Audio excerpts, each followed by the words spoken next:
went and got the new one. And it is getting dark like I thought. And this here is my favorite drop light. It's a 2-bulb 48-inch light that came out of a house.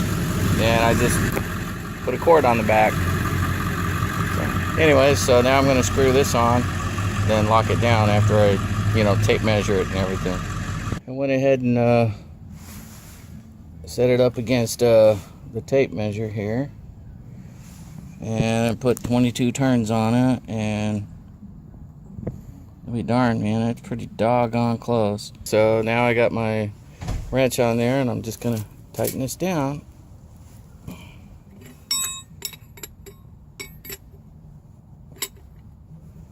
Just put it up against the ground, give it a whirl like that. Make sure she's snug.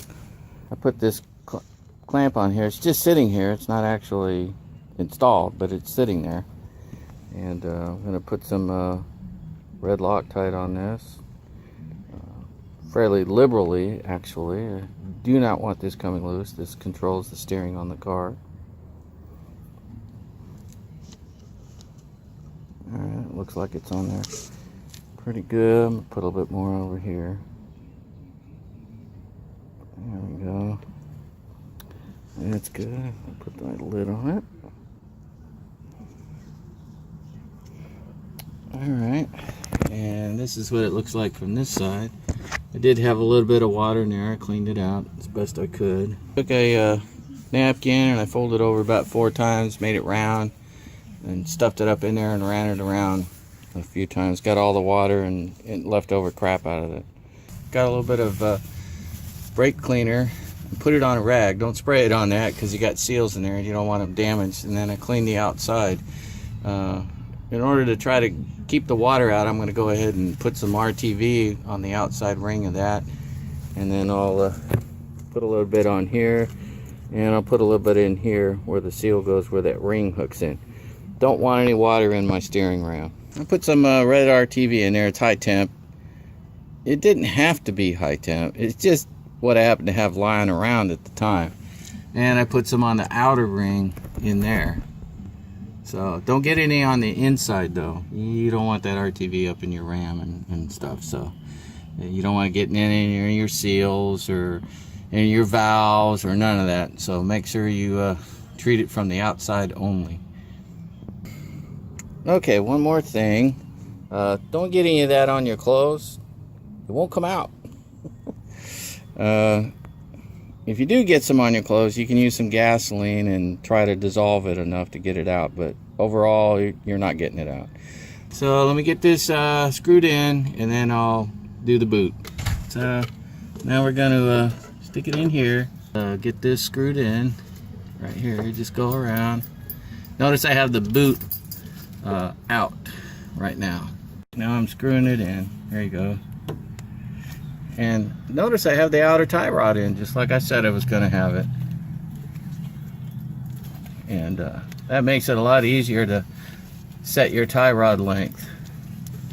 So here we go, we're doing it. Alright, now it's in there pretty tight.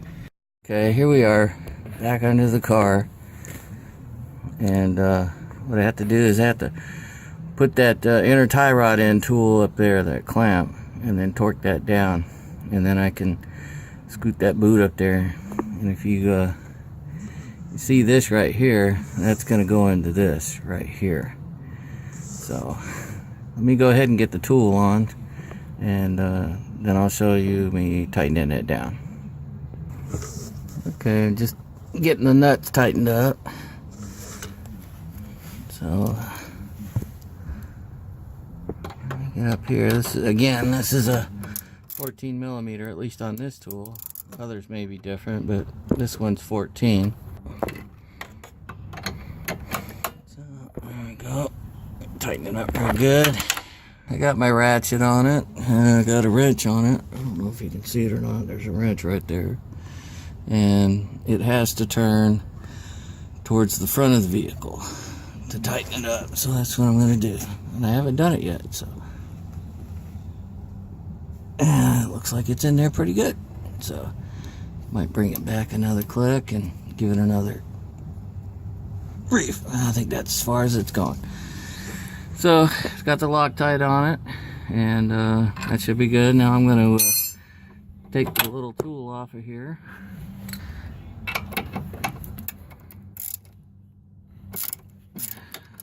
Take this off.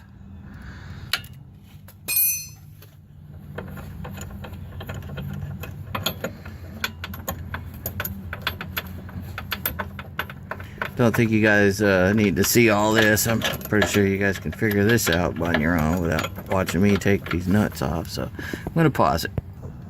Alright, got this one off. And this comes off. Take this off. There we go. Now, we slide the boot up. Oh crap, yeah, this has to be on here. I don't want it getting in the way. So this comes up here, and you slide it on. And make sure you got that little tube inside the hole. Alright, there we go. It's hard to do one-handed, but maybe I can do it. There we go. Got it. Okay. Now I gotta do is tighten this clamp up. And this comes over here. And what I did is I held this down with a pair of needle nose and I put the screwdriver in it and then pushed it over. You remember when I had this tab bent over but hooked up enough, and then I used this outer one and I bent it down. So when I pushed down on the screwdriver here towards here, it latched on that one. And once it latched on that, then it's pretty well on there. All I have to do now is crimp it. And gotta go get my side cutters. There you go. Now you can just squeeze this together and it should lock in. There we go. Looks like I might have squeezed it too much and it's starting to pull out, so I'm gonna have to probably get in here and play with it a little bit and get that back down, maybe with a punch or something. But anyways, that's generally how you tighten them back down if you don't have the tool. I didn't have the tool, so I just used the side cutters for it. Okay, well, playing around with it, I managed to go ahead and break the tip off the clamp. I punched it and it went flat the other way. When I bent it back, it didn't work. So, oh well. So anyways, I had to put a zip tie on it. So the next thing is to get this right here and put it around that. I was able to get the needle nose on it. There we go. Now she's on there. Before I do this side, I'm gonna scoot this back and put some RTV in that little groove to seal that up. And then I'll put the little clamp on it. So let me get that done and I'll show it to you. Okay, then you're gonna have to push that back off the groove so that you can see the groove in this little area right here. I'll probably wipe that down and then put the RTV on it, slide it back over. Okay, I got some RTV on there and I'll just slide it in. It just went right in the hole. So I'll just take this and wipe it up real good right here. There we go. And then I'll need to get my little pliers, needle nose pliers, wherever they are, and then put that clamp on there. I got that on there now. Boy, that was a real booger to get on there. And you might notice that this is up here. Don't worry about that, because you can turn it. Inside, way down in there, that's a ball in there, and it's designed to turn. So you just turn it where you need it, and then you can set this in there. Might have to turn the steering a little bit to get it in there. There you go. And then you can set it in. Just set it down in there like that. And you can tap it or whatever you need to do to get it in there. Just don't beat on it too hard here. You can tap it, but don't beat on it. So let me show you that. Alright, so I'm just going to grab on the metal here, not on the grease cap area, but on the metal. And I'm just going to tap it in like that. Line it up a little bit. Tap it in. And then when you get some threads down here, then you can finish putting it in all the way. Now the one that came with it is this one. It's also a self-locking. And then there's the one that came off of it is also a self-locking. I prefer this type. I like the serrated and everything. So I'm going to reuse the old one. And that's an 18 millimeter. So you just take that and you screw it on there. And you find your trusty 18 millimeter and set it up so it'll go on, and then you put it on. Okay, I got it in. I used a double wrench, and you just snug it up really, really good, and that should fix it. All right, it's all in. All I have to do now is put that little box back in there, and put the wheels on it and take it for a test drive. Make sure everything's straight. If it's not, then all I have to do is loosen this nut and adjust this rod in or out to make the wheel go in or out. And I know the line won't be right if this goes in or out, because I know that I had a front end alignment done a while back, and the car was going straight and the steering wheel was straight up and down. So all I have to do is adjust that so that the car goes straight and the steering wheel is up and down, and I know the alignment's back in place. Good enough to use until the next time I need alignment. And if it's off a little bit, you'll know, because the car will pull one way or the other just slightly.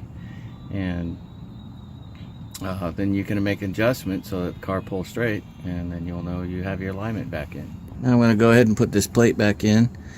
The tab goes down,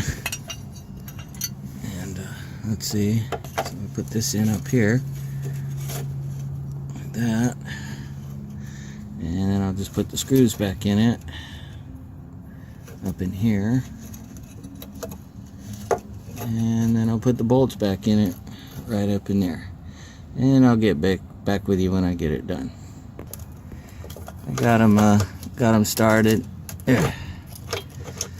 I think I need to tighten up those 10 millimeter bolts first, though, because it's kind of hard to tighten screws when it wiggles.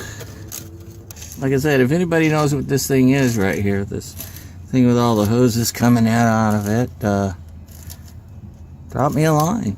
I'm just curious. And what are the symptoms if it goes bad? Don't know. Never had one go bad. There we go. Okay. I'll finish off those screws, and then I'll go put the tire on it and take it for a test drive. Okay, go ahead and put your tire back on, lug nuts on. I got one missing there. I'll have to go find it. Guess it rolled over in the grass or something. And then let your car down and tighten them back up. Alright, I finished tightening up the lug nuts, found the other lug nut, and took it for a test drive.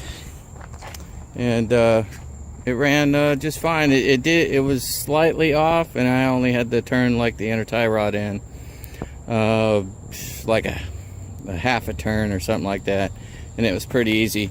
Oh, and by the way, when you go to make that adjustment in there, you don't have to put the car back up on jack stands. All you have to do is if you're doing the driver's wheel, you just take the wheel and you turn it all the way to the right and get into the wheel well and loosen up that nut. Turn the inner tie rod whichever direction you want to go to make the wheel go in or out. Tighten the nut back up, and then take it for a drive again. You don't have to put it back up on jack stands to do the quick front end alignment. So thanks for watching, guys. If you learned something and you enjoyed the video, or it helped you, give me a thumbs up, and by all means feel free to comment and give me advice or tell me thank you or whatever. Y'all have a good one, and talk with you later. Bye.